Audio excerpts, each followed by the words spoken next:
The Wind in the Willows, Chapter 7. The Piper at the Gates of Dawn. The willow wren was piping his thin little song, hidden himself in the dark selvage of the river bank. Though it was past 10 o'clock at night, the sky still clung to and retained some lingering skirts of light from the departed day, and the sullen heat of the torrid afternoon broke up and rolled away at the dispersing touch of the cool fingers of the short midsummer night. Mole lay stretched on the bank, still panting from the stress of the fierce day that had been cloudless from dawn to late sunset, and waited for his friend to return. He had been on the river with some companions, leaving the water rat free to keep an engagement of long standing with Otter, and he had come back to find the house dark and deserted, with no sign of Rat, who was doubtless keeping it up late with his old comrade. It was still too hot to think of staying indoors, so he lay on some cool dock leaves and thought over the past day and its doings, and how very good they had all been. The rat's light footfall was presently heard approaching over the parched grass. "Oh, the blessed coolness," he said, and sat down, gazing thoughtfully into the river, silent and preoccupied. "You stayed to supper, of course," said the mole presently. "Simply had to," said the rat. "They wouldn't hear of my going before. You know how kind they always are, and they've made things as jolly for me as ever they could, right up to the moment I left. But I felt a brute all the time, as it was clear to me they were very unhappy, though they tried to hide it. Mole, I'm afraid they're in trouble. Little Portly is missing again, and you know what a lot his father thinks of him, though he never says much about it." "What, that child?" said the mole lightly. "Well, I suppose he is. Why worry about it? He's always straying off and getting lost and turning up again. He's so adventurous. But no harm ever happens to him. Everybody hereabouts knows him and likes him, just as they do old Otter. And you may be sure some animal or another will come across him and bring him back again all right. Why, we found him ourselves, miles from home, and quite self-possessed and cheerful." "Yes, but this time it's more serious," said the rat gravely. "He's been missing for some days now, and the otters have hunted everywhere, high and low, without finding the slightest trace. And they've asked every animal, too, for miles around, and no one knows anything about him. Otter's evidently more anxious than he'll admit. I got out of him that young Portly hasn't learnt to swim very well yet, and I can't see he's thinking of the weir. There's a lot of water coming down still, considering the time of the year, and the place always had a fascination for the child. And then there are, well, traps and things you know. Otter's not the fellow to be nervous about any son of his before it's time. And now he is nervous. When I left, he came out with me, said he wanted some air, and talked about stretching his legs. But I could see it wasn't that, so I drew him out and pumped him, and got it all from him last night. He was going to spend the night watching by the ford. You know the place where the old ford used to be, and in bygone days before they built the bridge?" "I know it well," said the mole. "But why should Otter choose to watch there?" "Well, it seems that it was there he gave Portly his first swimming lesson," continued the rat, "from that shallow, gravelly spit near the bank. And it was there he used to teach him fishing, and there young Portly caught his first fish, of which he was so very proud. The child loved the spot, and Otter thinks that if he came wandering back from wherever he is, if he is anywhere by this time, poor little chap, he might make for the ford he was so fond of. Or if he came across it, he'd remember it well and stop there and play, perhaps. So Otter goes there every night and watches, on the chance, you know, just on the chance." They were silent for a time, both thinking of the same thing. The lonely, heart-sore animal, crouched by the ford, watching and waiting the long night through on the chance. "Well, well," said the rat presently, "I suppose we ought to be thinking about turning in." But he never offered to move. "Rat," said the mole, "I simply can't go and turn in, and go to sleep and do nothing, even though there doesn't seem to be anything to be done. We'll get the boat out and paddle upstream. The moon will be up in an hour or so, and then we will search as well as we can. Anyhow, it'll be better than going to bed and doing nothing." "Just what I was thinking myself," said the rat.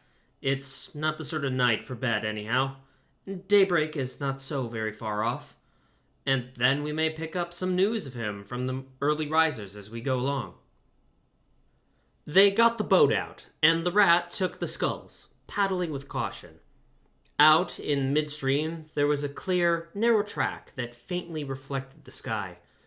But wherever shadows fell on the water from the bank, brush, or tree, they were as solid to all appearances as the banks themselves, and the mole had to steer with judgment accordingly. Dark and deserted as it was, the night was full of small noises. Song and chatter and rustling, the telling of the busy little population who were up and about, plying their trades and vocations through the night, till sunshine should fall on them at last and send them off to their well-earned repose. The water's own noises, too, were more apparent than by day. The gurglings and the clops, more unexpected and near at hand, and constantly they started at what seemed to be a sudden clear call from an actual articulate voice. The line of the horizon was clear and hard against the sky, and in one particular quarter it showed black against a silvery climbing phosphorus that grew and grew. At last, over the rim of the waiting earth, the moon lifted with slow majesty, till it swung clear of the horizon and rode off, free of moorings, and once more they began to see surfaces, meadows widespread, and quiet gardens, and the river itself from bank to bank, all softly disclosed, all washed clean of mystery and terror, all radiant again, as if by day, but with a difference that was tremendous. Their old haunts greeted them again in other raiment, as if they had slipped away and put on this pure new apparel, and come quietly back, smiling as they shyly waited to see if they would be recognized again under it. Fastening their boat to a willow, the friends landed in this silent silver kingdom, and patiently explored the hedges, the hollow trees, the runnels and their little culverts, the ditches and dry waterways. Embarking again and crossing over, they worked their way up the stream in this manner, while the moon, serene and detached in the cloudless sky, did what she could, though so far off, to help them in their quest, till her hour came and she sank earthwards reluctantly and left them, and mystery once more held field and river. Then a change began slowly to declare itself. The horizon became clearer. Field and tree came more into sight, and somehow with a different look. The mystery begun to drop away from them. A bird piped suddenly and was still. A light breeze sprang up and set the reeds and bulrushes rustling. Rat, who was in the stern of the boat, while Mole sculled, sat up suddenly and listened with a passionate intenseness. Mole, who with gentle strokes was just keeping the boat moving while he scanned the banks with care, looked at them with curiosity. "It's gone," sighed the rat, sinking back into his seat again. "So beautiful and strange and new. Since it was to end so soon, I almost wish I had never heard it, for it has roused a longing in me that is pain, and nothing seems worth while but to hear that sound once more and go on listening to it forever. No, there it is again!" he cried, alert once more. Entranced, he was silent for a long space, spellbound. Now it passes on and I begin to lose it, he said presently. Oh, Mole, the beauty of it! The merry bubble and joy, the thin, clear, happy call of the distant piping. Such music I never dreamed of, and the call in it is stronger even than the music is sweet. Row on, Mole, row, for the music and the call must be for us. The Mole, greatly wondering, obeyed. I hear nothing myself, he said, but the wind playing in the reeds and the rushes and the oysters. The Rat never answered, if indeed he had heard. Rapt, transported, trembling. He was possessed in all his senses by this new divine thing that caught up his helpless soul and swung and dandled it. A powerless but happy infant in a strong, sustaining grasp. In silence, the Mole rowed steadily, and soon they came to a point where the river divided. A long backwater branching off to one side. With a slight movement of his head, Rat, who had long dropped the rudder lines, directed the rower to take the backwater. The creeping tide of light gained and gained, and now they could see the color of the flowers that gemmed the water's edge. Clearer and nearer still, cried the Rat joyously. Now you must surely hear it. Ah, at last, I see you do. Breathless and transfixed, the Mole stopped rowing as the liquid run of that glad piping broke on him like a wave, caught him up, and possessed him utterly. He saw the tears on his comrade's cheeks, and bowed his head and understood. For a space they hung there, brushed by the purple loosestrife that fringed the bank. Then the clear, imperious summons that marched hand in hand with the intoxicating melody that imposed its will on Mole, and mechanically he bent to his oars again. And the light grew steadily stronger, but no birds sang as they were wont to do at the approach of dawn, and but for the heavenly music, all was marvelously still. On either side of them, as they glided onwards, the rich meadow grass seemed to be that morning a freshness and a greenness unsurpassable. Never had they noticed the roses so vivid, the willow herb so riotous, the meadow sweet so odorous and pervading. Then the murmur of the approaching weir began to hold the air, and they felt a consciousness that they were nearing the end, whatever it might be, that surely awaited their expedition. A wide half-circle of foam and glinting lights and shining shoulders of green water. The great weir closed the backwater from bank to bank, troubled all the quiet surface with twirling eddies and floating foam streaks, and deadened all other sounds with its solemn and soothing rumble. In midmost of the stream, embraced in the weir's shimmering arm spread, a small island lay anchored, fringed close with willow and silver birch and alder. Reserved, shy, but full of significance, it hid whatever it might hold behind a veil, keeping it till the hour should come, and with the hour those who were called and chosen. Slowly, but with no doubt or hesitation whatever, and in something of a solemn expectancy, the two animals passed through the broken, tumultuous water, and moored their boat as the flowery margin of the island. In silence they landed, and pushed through the blossom and scented herbage and undergrowth that led up to the level ground, till they stood on a little lawn of marvelous green, set round with nature's own orchard trees, crabapple, wild cherry, and sloe. This is the place of my song dream, the place the music played to me, whispered the Rat as if in a trance. Here in this holy place, here if anywhere, surely we shall find him. Then suddenly the Mole felt a great awe fall upon him, an awe that turned his muscles to water, bowed his head, and rooted his feet to the ground. It was no panic terror, but indeed he felt wonderfully at peace and happy. But it was an awe that smote and held him, and without seeing, he knew it could only mean that some august presence was very, very near. With difficulty, he turned to look for his friend, and saw him at his side cowed, stricken, and trembling violently. And still there were utter silence in the populous bird-haunted branches around them, and still the light grew and grew.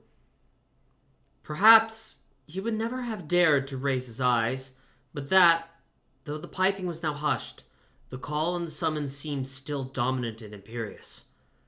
He might not refuse, were death himself waiting to strike him instantly once he had looked with mortal eyes on things rightly kept hidden. Trembling, he obeyed and raised his humble head, and then, in that utter clearness of the imminent dawn, while nature, flushed with fullness of incredible color, seemed to hold her breath for the event, and he looked in the very eyes of the friend and helper, and saw the backward sweep of the curved horns, gleaming in the growing daylight, saw the stern, hooked nose between the kindly eyes that were looking down on them humorously, while the bearded mouth broke into a half-smile at the corners, saw the rippling muscles on the arm that lay across the broad chest, the long, supple hand still holding the panpipes, only just fallen away from the parted lips, saw the splendid curves of the shaggy limbs disposed in majestic ease on the sward, saw, last of all, nesting between his very hooves, sleeping soundly in utter peace and contentment, the little, round, podgy, childish form of the baby otter. All this he saw, for one moment, breathless and intense, vivid on the morning sky, and still, as he looked, he lived, and still, as he lived, he wondered. "Rat," he found breath to whisper, shaking. "Are you afraid?" "Afraid," murmured the rat, his eyes shining with unutterable love. "Afraid of him? Oh, never, never. And yet, oh, Mole, I am afraid." Then the two animals, crouching to the earth, bowed their heads and did worship. Sudden and magnificent, the sun's broad golden rim showed itself over the horizon facing them, and the first rays, shooting across the level of water meadows, took the animals full in the eyes and dazzled them. When they were able to look once more, the vision had vanished, and the air was full of the carol of birds that hailed the dawn. As they stared blankly, in dumb misery deepening as they slowly realized all they had seen and all they had lost, a capricious little breeze, dancing up from the surface of the water, tossed the aspens, shook the dewy roses, and blew lightly and caressing on their faces. And with its soft touch came instant oblivion. For this is the last best gift that the kindly demigod is careful to bestow on those to whom he has revealed himself in their helping, the gift of forgetfulness, lest the awful remembrance should remain and grow, and overshadow mirth and pleasure, and the great haunting memory should spoil all the afterlives of little animals helped out of difficulties, in order that they should be happy and light-hearted as before. Mole rubbed his eyes and stared at Rat, who was looking about him in a puzzled sort of way. "I beg your pardon, what did you say, Rat?" he asked. "I think I was only remarking," said the rat slowly, "that this was the right sort of place, and that here, if anywhere, we should find him. And look, why, there he is, the little fellow." And with a cry of delight, he ran towards the slumbering Portly. But Mole stood still a moment, held in thought, as one wakens suddenly from a beautiful dream, who struggles to recall it and can recapture nothing but a dim sense of the beauty of it, the beauty, till that too fades away in turn, and the dreamer bitterly accepts the hard, cold waking and all its penalties. So Mole, after struggling with his memory for a brief space, shook his head sadly and followed the rat. Portly woke up with a joyous squeak, and wriggled with pleasure at the sight of his father's friends, who had played with him so often in the past days. In a moment, however, his face grew blank, and he fell to hunting round in a circle with a pleading whine, as a child that has fallen happily asleep in its nurse's arms, and wakes to find itself alone and laid in a strange place, and searches corners and cupboards, and runs from room to room, despair growing silently in its heart.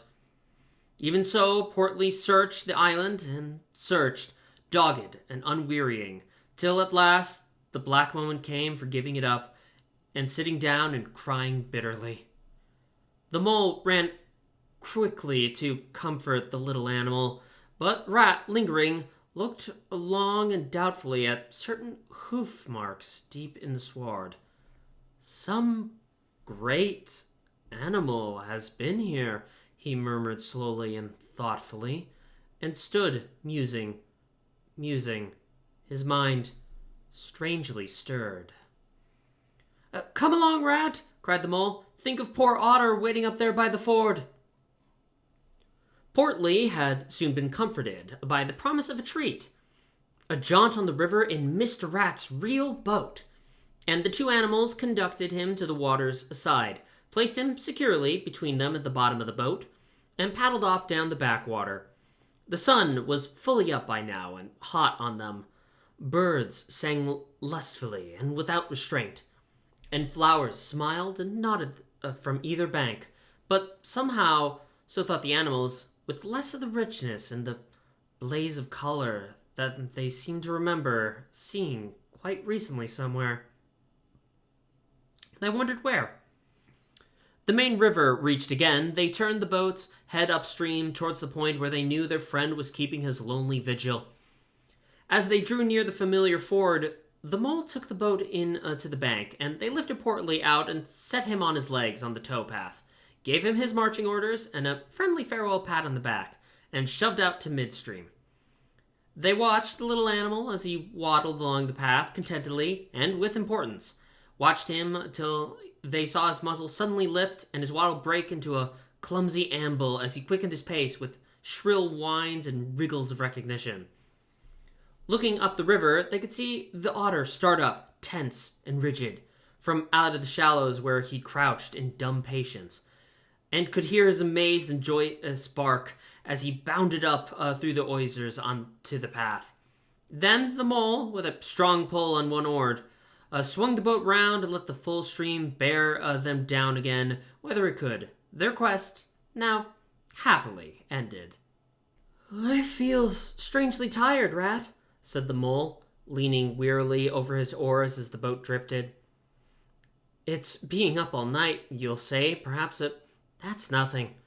We do as much half the nights of the week at this time of year. No, I feel as if I had been through something very exciting and rather terrible, and it has just over, yet nothing particular has happened. Or something very surprising and splendid and beautiful," murmured the rat, leaning back and closing his eyes. "I feel just as you do, Mole. Simply dead tired, though not body tired. It's lucky we got the stream with us to take us home. Isn't it jolly to feel the sun again soaking into one's bones, and hark to the wind playing in the reeds?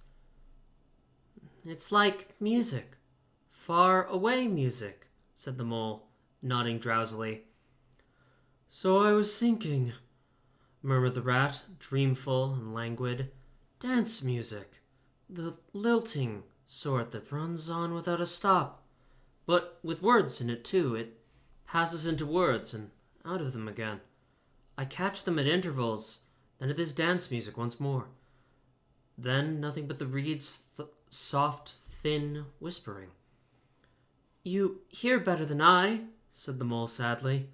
"I cannot catch the words." "Let me try and give you them," said the rat softly, his eyes still closed. "Now it is turning into words again, faint but clear. Lest the awe should dwell, and turn your frolic to fret, you shall look upon my power at the helping hour, but then you shall forget. Now the reeds take it up. Forget, forget, They sigh, and it dies away in a rustle and a whisper. Then the voice returns. Lest limbs be reddened and rent, I spring the trap that is set. As I loose the snare, you may glimpse me there, for surely you shall forget. Row nearer, Mole, nearer to the reeds. It is hard to catch, and grows each minute fainter.